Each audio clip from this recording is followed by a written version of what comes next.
Vamos con las noticias importantes. Escuchen lo que dice Rafael Correa. Lo que te traigo es una reciente intervención del expresidente ecuatoriano Rafael Correa, que defendió enfáticamente los logros de su gobierno 2007-2017 y lo que denominó el socialismo del siglo XXI, calificándolo como un modelo exitoso y sin precedentes en la historia del país.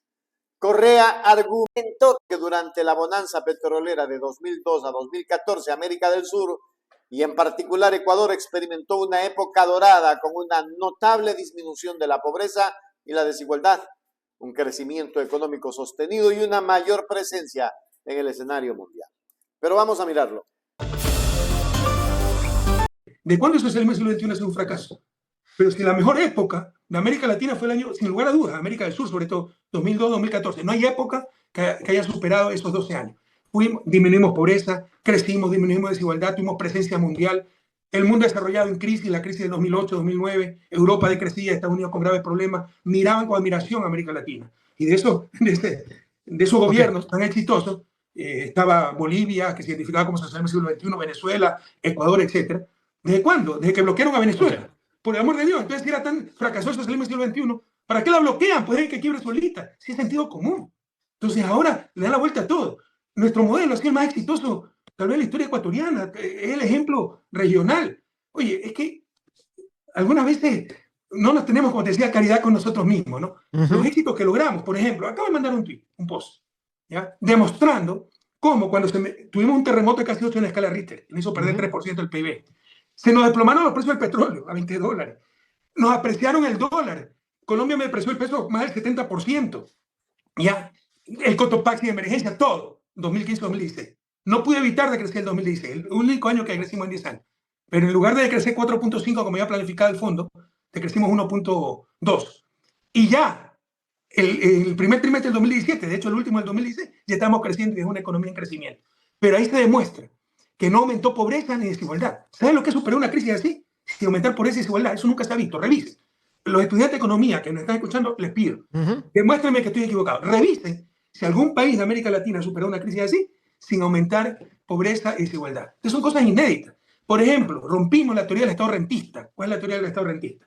Si hay altos precios de un producto no renovable, de extracción, petróleo, tú te conformas con eso y no haces nada más.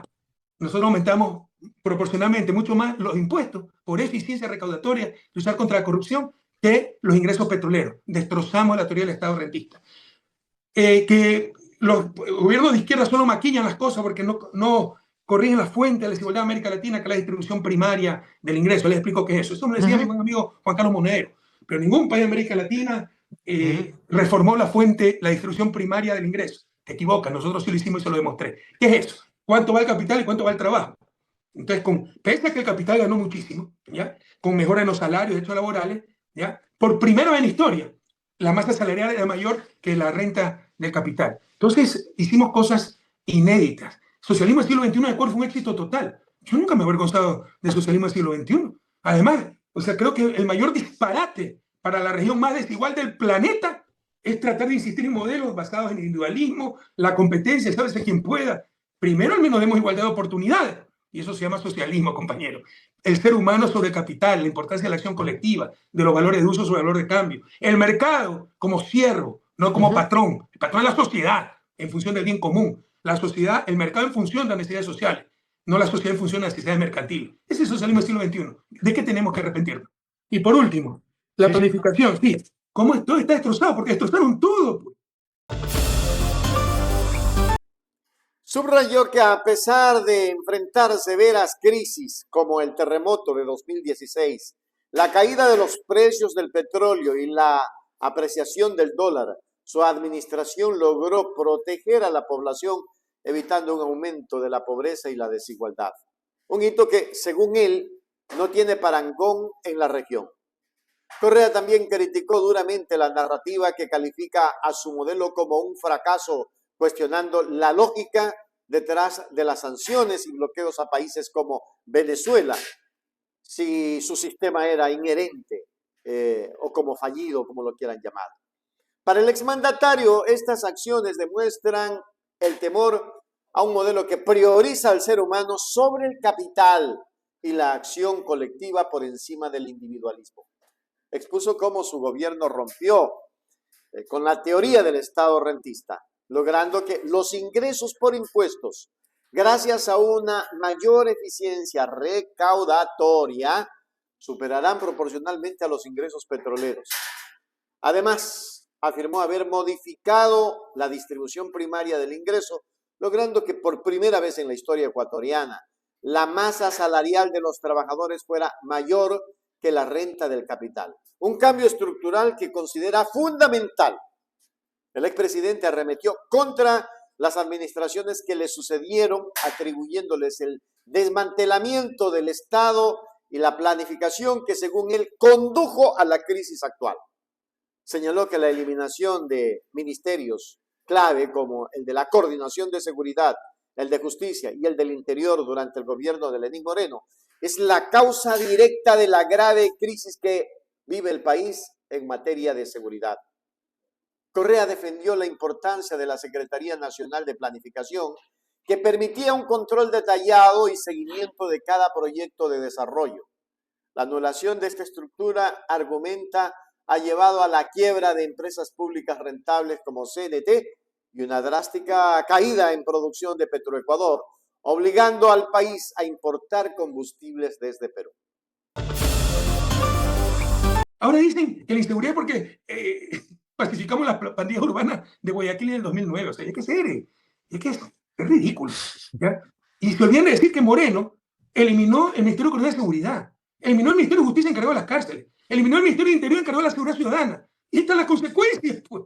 Y nadie habla de eso. El Estado obeso, que le está repitiendo Novoa. Y eliminó en la parte de desarrollo, parte económica, Secretaría Nacional de Planificación, que era la mejor de América Latina, tal vez, con un plan de desarrollo, con un tablero de control, donde cada proyecto tenía un semáforo amarillo, verde, amarillo si había problemas, verde si iba todo bien, rojo si estaba parado. Analizamos en cada reunión de gabinete cómo iban los proyectos, la ejecución presupuestaria. Todo eso se aniquiló.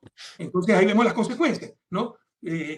Falla la administración pública, los servicios públicos y las empresas públicas. CNT quebrada cuando tenía 800 millones de utilidades y los corruptos somos nosotros. Imagina, pero hay que estar chiflado. Créame que indigna, ¿no? Porque, o sea, no solo mala fe, es estupidez. O sea, quebrado CNT. Petroecuador en niveles históricos de baja producción petrolera. Estamos importando combustibles de Perú, claro, que no es exportador neto petrolero. Y algunos están contentos porque no se hizo la refinería del Pacífico. Porque Correa es una bestia que se gastó la plata por una refinería fantasma. La refinería del Pacífico es como una casa que te cuesta $120,000. Gastas 12,000 en aplanar el terreno, comprar el terreno, las conexiones eléctricas, la tubería, los diseños de arquitectos, ingeniería. Viene el siguiente responsable para la casa y tú eres el bruto porque no ves la casa de $120,000 cuando solo invertiste 12,000. Pero incluso si fueras una bestia, corrupto, si ya tienes 12,000 invertidos, no, y solo te falta el saldo, ¿cuál es la decisión lógica? ¿Continuar? No, parar para hacer quedar mal a Correa y por intereses creados. Y hoy estamos importando combustibles hasta de Perú. Y hay gente que salta alegría celebrando su propia tragedia. Entonces, se ha destrozado la planificación. Y la capacidad de gestión es terrible. Y este gobierno es terriblemente malo. Es peor que el de Lazo. Moreno no se notó tanto su ineptitud, porque había la inercia todavía los 10 años de nuestro gobierno. Con Lazo se evidenció muy claramente. De acuerdo. No había la propaganda. Y hay gente que ve la propaganda. Pero todo es un desastre, todo. No tienen crisis económica, no tienen crisis de seguridad, no tienen crisis de servicios públicos, no tienen crisis de salud, no tienen crisis energética. Todo es un desastre. Hoy le estamos comprando electricidad a Colombia. Después de 2 años, él dijo que iba a resolver la crisis en 9 meses. Estamos comprando combustibles a Perú, que no es productor neto, exportador neto de petróleo. Nosotros sí lo somos. Y saltamos de alegría muchas veces, celebrando nuestra propia tragedia. En conclusión, el presidente Correa presenta una defensa apasionada de su gestión, articulando una narrativa que contrasta una década de éxitos económicos y sociales con lo que describe como un desmantelamiento deliberado y una mala gestión por parte de los gobiernos posteriores. Su mensaje central es que los problemas actuales de Ecuador no son una herramienta de su mandato, sino el resultado directo del abandono de un modelo de planificación estatal y soberanía económica, que a su opinión demostró ser el más exitoso en la historia del país.